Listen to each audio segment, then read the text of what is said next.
government of Bogota actually commissioned 6 different street artists to decorate each one of the letters of Bogota. So this was the result, but unfortunately not even hiring, not even commissioning actually street artists is going to prevent vandalism from happening. It is true that in Bogota we do have a big problem with vandalic graffiti. There have been ways to try and control this by precisely allowing street artists to paint with certain permissions under certain circumstances, but some street artists have not really understood that message. It is so bad, this situation, that even historical buildings are not respected. As you can see over there, that is the St. Francis Church dating back to 1612, and it is heavily graffitied, unfortunately. So let's advance over here.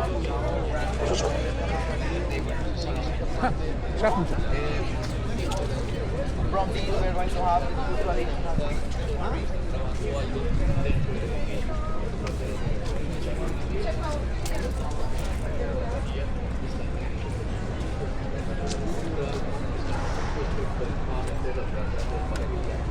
Oh no!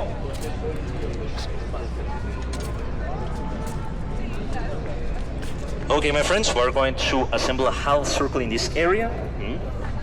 Oh, perfect. So anyone in for some chess, for some maybe football, volleyball, or soccer volleyball, as it will be called in the US. We also have Jenga, giant Jenga, why not? The local government on Saturdays and Sundays sets up in these public areas different options for locals, for bystanders, for bypassers to enjoy certain recreational activities. It is something that has been done in our city for over 30 years, by the way, to give that opportunity to disconnect from the different problems or the different issues that you can have in such a large city. So since the sun is starting to shine real hard, still we're not going to spend a long time over here, but still the conditions are ever changing. Group, we are in the middle of what it is, well, not in the middle, in the sides. On the side of what it is the Santander Park, one of the most important public spaces of Bogota. By the way, when you listen to the word Santander, what comes to your mind? The bank, exactly. Spain, the city in the north of Spain, Santander. Well, here in Colombia, anything that is called Santander, towns, regions, squares, parks, avenues, they are called like that because of that character that you see right there in the middle. One of our greatest heroes of independence, Francisco de Paula Santander. A name that you might have never heard before, right? In its full issue, Francisco de Paula Santander, who's that guy? Poor kids, look at that. Now he has to reassemble everything again. So group, have you maybe heard of Simón Bolívar or Simon Bolivar? Yeah. He's definitely more famous, because he's seen as a superhero of independence, not only for Colombia, also for Ecuador, Venezuela, Panama, even Peru, some would say. Well, some people have actually dared to say that. And Bolivia, self-explanatory. Who gets a country named after them? Only Simon Bolivar, maybe. I don't know, I can't think. But there are some other examples, maybe, but Bolivia is one of the most clear. So, group, to put you in context, before the Spanish arrived to this territory, in the 1510s, that was the first time that they set foot in this territory in South America, well, it is estimated that there were over 300 different native groups in Colombia. Imagine that ethnic diversity, over 300. The most important, you can repeat after me if you would like, Muisca. The Muiscas. The Muiscas lived in this area where Bogota is located, and further 250 kilometers northeast direction, right there.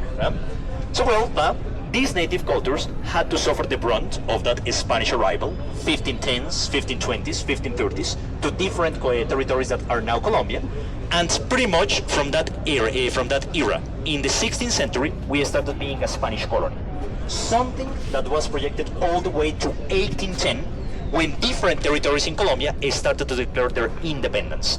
So that means that we're a Spanish colony for over 300 years, and then from 1810 to 1819, we started our independence process. And who were the leaders of the last stage for that push for independence? Mr. Bolivar on the ring side, and Mr. Santander on the outer side. How can you easily recognize Bolivar? Because of his sideburns. Very powerful sideburns, by the way. Always very stylish. And what about Santander? His mustache, very iconic mustache, by the way, very refined. So that's how you can recognize, you can differentiate between both of them whenever you see their portraits in different locations around Colombia. Questions, by the way? Bolivar and Santander were the joint commanders of the Patriot armies that defeated and ousted the Spanish forces. And in 1821, the First Republic of Colombia was created. Let me introduce you to the First Republic of Colombia. Very good. Your name again, Baris? Baris. Baris has mentioned a key expression, a key word. Well, two key words. Grand Colombia. This is the historical Grand Colombia, which was constituted by present-day Colombia, Ecuador, Venezuela, and Panama. All of that was our country, yes. Had you ever seen this map before? And over here, Paris, yes, you are already familiarized. And over here, first time that you see it, by the way, you never knew that Colombia was this large, right? Sadly, the project was not very long-lived. In 1830, when the first president of Colombia died, who was voted as the first president, by the way, of Colombia? Mr. Simon Bolivar. He was our first president. When he died in 1830, at the tender age of 47, yes, he was only 47, Ecuador and Venezuela decided to separate from this union because they saw no future without the figure of Bolivar. And that's how they conformed their own countries. While Panama did stay with Colombia until 1903. But I don't like to talk about that episode, so I'm not going to mention anything else about the separation of Panama from Colombia, period. Do not ask me about that, because it is still very painful, okay? No worries, of course. We're going to talk about this, but in another stop. We're going to leave it as a cliffhanger, but I think that you might know already the reasons behind the separation of Panama from Colombia. So we're going to talk about that in another stop. Questions, doubts, so far? Yes? So did Santander and Bolivar consider themselves? Okay, great question over here. Your name again? Lou. Lou is asking us, Santander and Bolivar, did they consider themselves to be Spanish? They actually consider themselves to be Creoles. Criollos. They recognize that they had full Spanish ancestry, but at the same time were proud to have been born in the New World.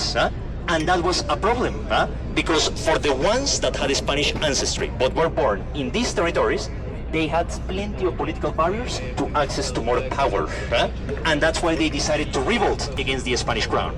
All of the high-ranking positions in the colonial government were occupied by officials that came from the peninsula, all the way from Spain, and the Creoles felt sidelined. So that's why they started all of these independence movements to precisely achieve initially more power in that structure, but when they saw that the Spanish crown was not willing to let that happen, they decided to start proper independence revolutions. So yes, they were criollos. Bolivar was of Basque origins, and Santander was of Cantabrian origins, both north of Spain. Other questions, my friends? Very good.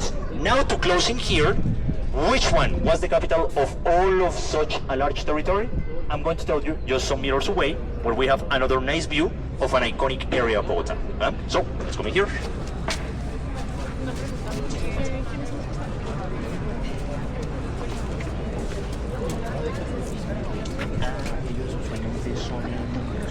Personas que están en condición de calle y ahora les necesitan trabajo. Hay también voluntarios, hay personas que han dejado las calles, voluntarios, y también incluso algunos artistas callejeros que pues están acompañando los proyectos de embellecimiento de las calles. Sí, todos programas de embellecimiento. Yes, exactly. Group, by the way, that clock over there, yes, digital clock. Let's see. Yeah, it's about 5 minutes behind, more or less. But still not bad for a Colombian, public, public clock. So why not? So, group, let's move a little bit more over here. Good morning. Happy night.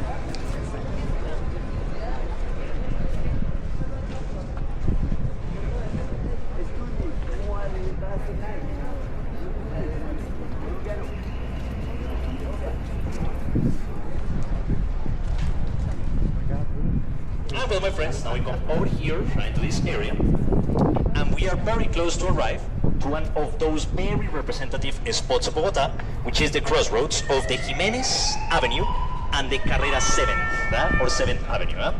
So group, now to answer that question, we had this very large territory, huge, wealthy, lots of natural resources, and very important cities located over here, which could have been the capital. We had very important candidates. Cartagena. Anyone has been to Cartagena already? By the way, yes. Beautiful city, wonderful old town. You understand why it is known as Cartagena the Fantastic. I love to go over there. Yeah, the old town is just a jewel. We had Quito. Who has been to Quito, by the way, in Ecuador? Yes, exactly. What do you think of Quito? The old town is also wonderful, large, by the way. Quito was one of the wealthiest cities back in its time in those eras of the colonial domination. Caracas. Who was born in Caracas, very importantly? The first president of Colombia. Remember, Mr. Simón Bolívar, exactly. He was born in Caracas, and it could have been easy for him, in his position of president, to say, okay, I want my hometown to be the capital of the country. But nope, actually Simon Bolívar chose Bogota over those other options. Despite Bogota being the smallest and having, technically speaking, the worst location. Worst, quote unquote. But actually, location was one of the big reasons to designate it as the capital. Who would like to point the location of Bogota in this map? Anyone? Maybe candidates? Would you like to point it? Okay, just the middle. Would you like to just go grab your finger? Oh my gosh, your name, by the way? Benoit has put his index finger around this area. Well, I'm going to show it to you. So we can say that Benoit's GPS is calibrated about 90%. So yes, very close. So this is Benoit's guess, but well-informed guess, by the way. Bogota would be a little bit more over here, right in the middle of the territory, and that for Bolivar was very important to establish a strong centralist government, from which forces could be sent easily to other locations that wanted to maybe break away from this territory. So yes, the location in the end is not that bad. Far from the sea, yes, but into the center of the territory. Second reason to choose Bogota as the capital, you're not going to believe me, especially right now that we have this wind and this little bit of rain, very light rain. It's spitting just a little bit. Well, the weather and the climate. Yes, Bolivar loved the climate of Bogota especially. Caracas is a warm city, and he actually valued a lot the cooler conditions of Bogota. By the way, I want honest answers.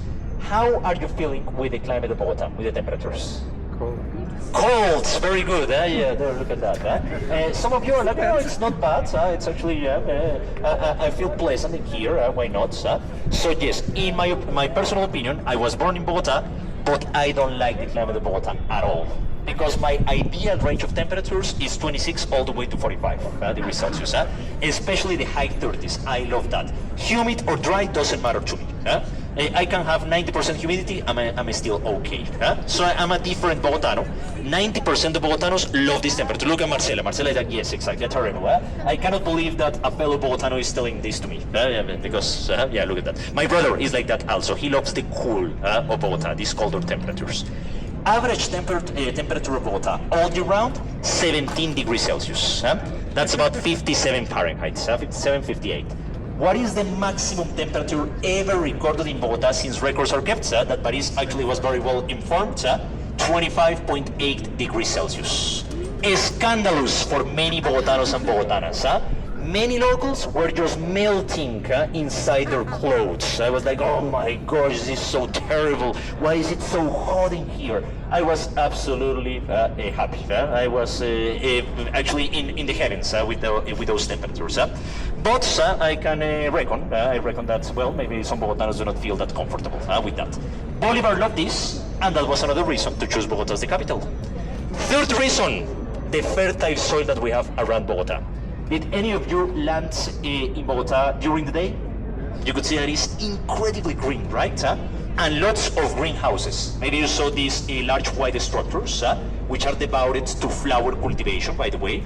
So yes, not only flowers, we can also cultivate easily tomatoes, onions, lettuce, spinach, carrots, potatoes around Bogota.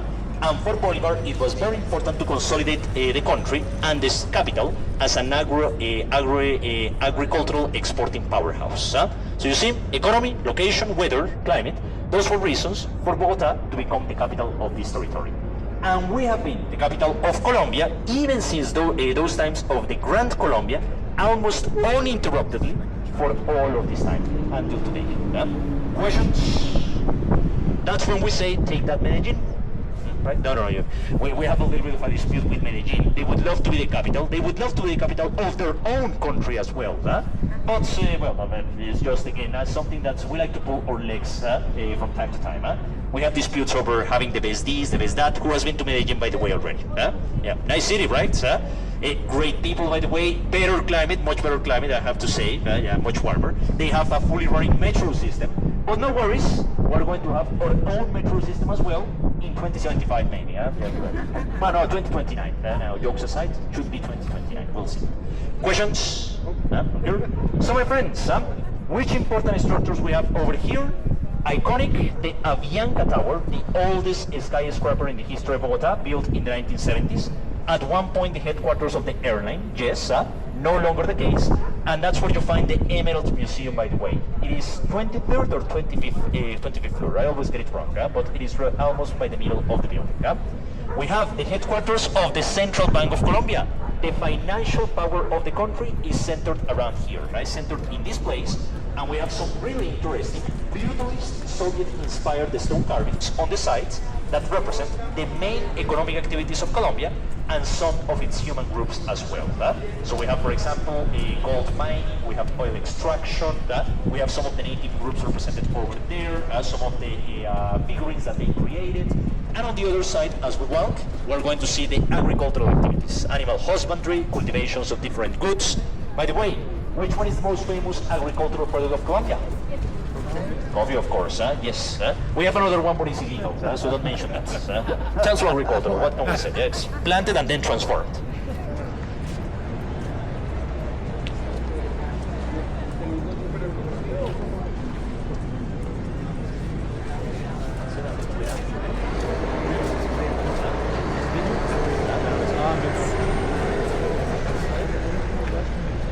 Вон та фигура в черном.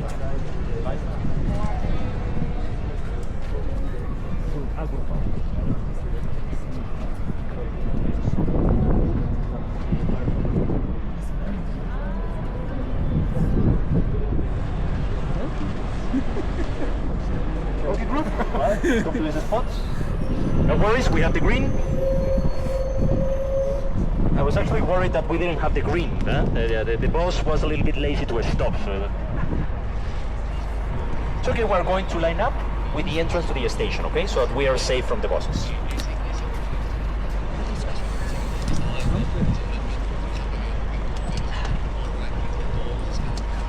Exactly, huh? Yes, very good, lined up in there. So my friends, we are right here in the middle of the action, basically, We are in the center of the most famous crossroads of Bogota. If you would like, you can move a little bit more there, so we leave some space for the pedestrians that are exiting goods. Perfect, there we go. This is the most famous crossroads of Bogota.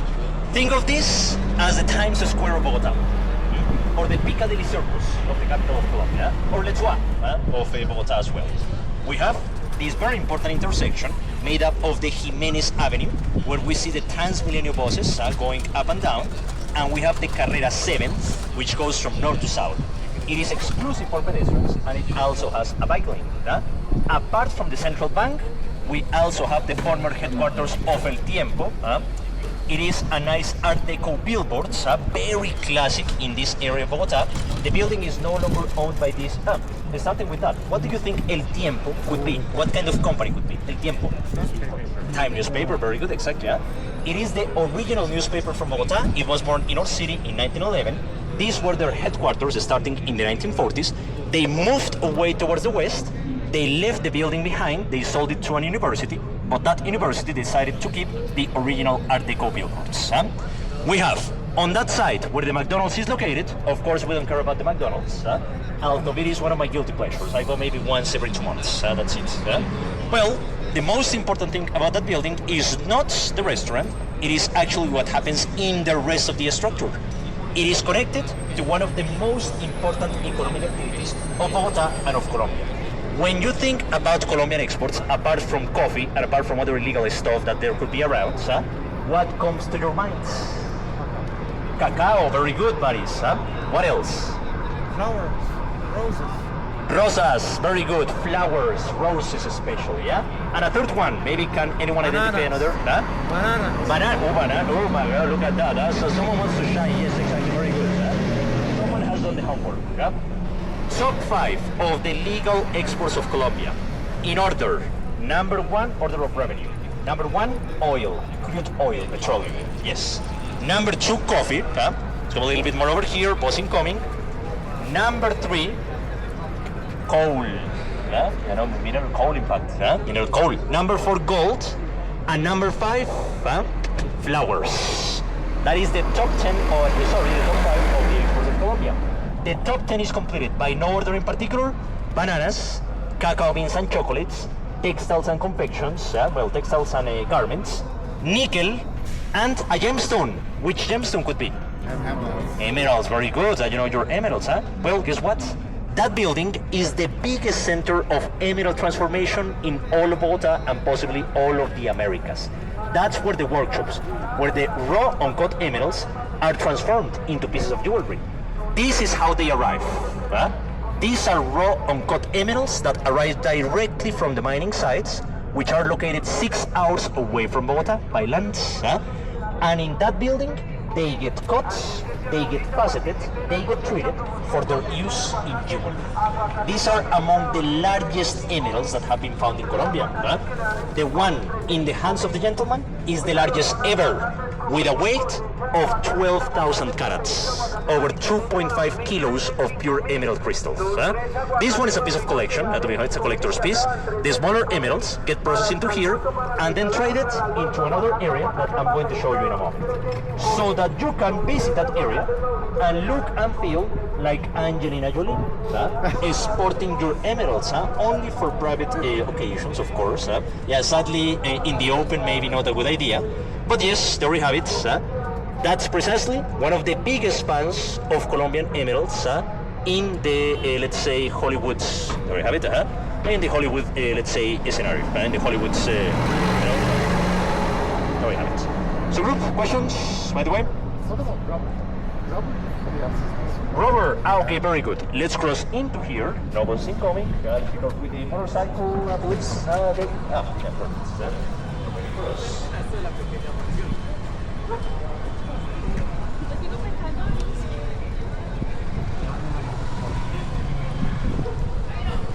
Very good question. Vamos, very good question, by the way, by Paris.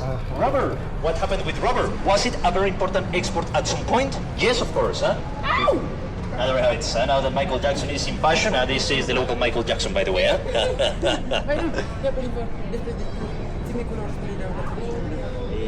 Miramos, antes yo voy a estar ahí en la zona. Vamos a ver. Vamos a ver si tengo. Listo, vale. Vale. So group, by the way, rubber was a very important export of both Peru, Colombia, and Ecuador. Well, not both, 3 countries that were very important in rubber production. But we know all of what was associated with rubber production. Enslavement of native groups, unfortunately. That was very involved during those times. We're talking about the very beginning of the 20th century, by the way. And in those times, yes, rubber was one of our very important exports, alongside tobacco. Tobacco was also one of those key exports before coffee became our most important agricultural export, starting in the 1940s. Other questions? Do I have? Is rubber still a significant export of Colombia? Not that much. We export some rubber, but it's outside of the top 15 of exports of our country. We have not put a big emphasis on that.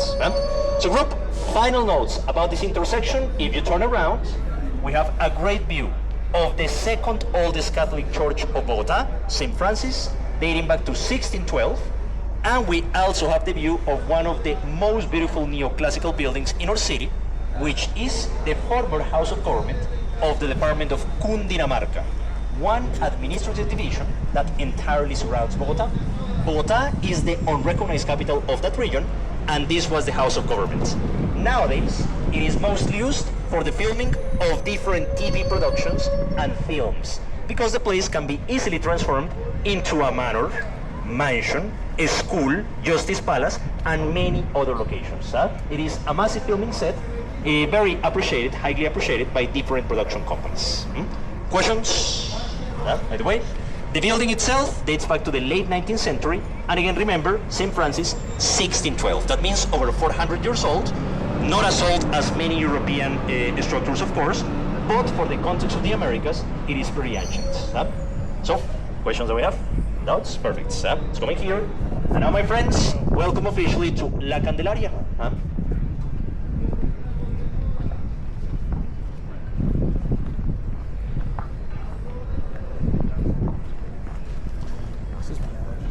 thought that Spanish doesn't allow a woman come from Spanish to the America. That's the reason why the men who traveled here, came here from Spain, take their wives from locals. Yes. And that's why they didn't give the Creoles power. Yes, Is that true?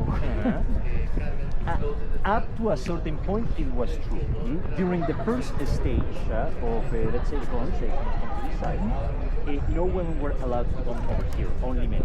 And the Spanish, very much like the French, they were very open to engage freely with local women. But after some time, in the view that, there was a declining native population, not as many native women available, more women were allowed to come. And the restriction pretty much didn't apply to those Spanish that didn't have that much resources. They just started to come from here, especially starting by the mid 18th century. There was an increasing number of women that came also from Spain. And the thing is that in order to become yourself like a Creole that could claim a full Spanish ancestry, it was easy to buy something that was called blood cleanliness certificates, that actually certified by paying some money that you didn't have any native nor foreigners. So yeah, it's something that in the end, Creoles were not pure Spanish. They still have some native and African elements, but they paid money to erase that. That's why. But yeah, at the beginning, you are correct. Not many women were allowed. So, okay, group, as I told you, very welcome to La Candelaria. By the way, remember the population of the city? How many persons live in Bogota? 8.3 million people. So that means that in order to manage the city in a much more efficient way, it has been divided in 20 different districts. You can think about the arrondissements, for example, in Paris. You can think about the boroughs in New York. London, I think that it also has its own system, of course. Every large city has their system. We have a system of 20 districts, each one with their own minor mayor and their own local council. But the big matters regarding infrastructure, regarding security, that falls on the shoulders of the mayor of Bogota as a whole. La Candelaria is the smallest and the oldest of all of the districts, by the way. The division between La Candelaria and Santa Fe, which is where we started, is the avenue precisely, the Jimenez Avenue. And by the way, over here we have a great view of another of the icons of Bogota, for the good or for the bad, the Transmilenio buses. I use them every day, by the way. It is the most efficient way to move around Bogota, which has chronic traffic problems. Has anyone had any taste of the traffic of Bogota? Yes. Yes. Yeah, it's like, yes, Gabriel, right? Yeah, Gabriel is like, oh, yes, yes. It's a very firm answer. So, well, my friends, according to TomTom, maybe you have heard about this Dutch GPS company, Bogota has the 4th worst traffic in the world. We lost the crown. Because we're the city with the worst traffic in 2023. Now we have gone down to 4th. Shame on us. It's terrible that we lost that first position. But yes, in order to tackle the traffic, it is actually much better to use Transmilenio. Has Bogota thought of having a metro system? We have already indicated that we're going to have it operating by 2029, crossing fingers. But there have been plans to build a metro system since 1946. Imagine that. 46. And only 80 plus years later, we're going to have a fully functioning first metro line, which is going to be elevated, by the way, right? So it's going to be underground. So hopefully that helps also the Transmilenio, and we get increasingly more and more metro lines. Maybe in the next 1,000 years, we're going to have 5 lines. We'll see. Questions? Group, okay. Very good. So again, we are now in La Candelaria, and this is one of the main gates of entry. The Rosario Square, which is lined up by the university of the same name. All of these buildings that you see around are owned by the university, save for these 2 over here that are located in this area, but the rest are just part of the campus. The oldest of them is the original cloister from the 1650s, right there in the background, a true colonial jewel. And now, big question for you. what is clearly missing from this square? Oh, very good. A church. I like the answer of the church.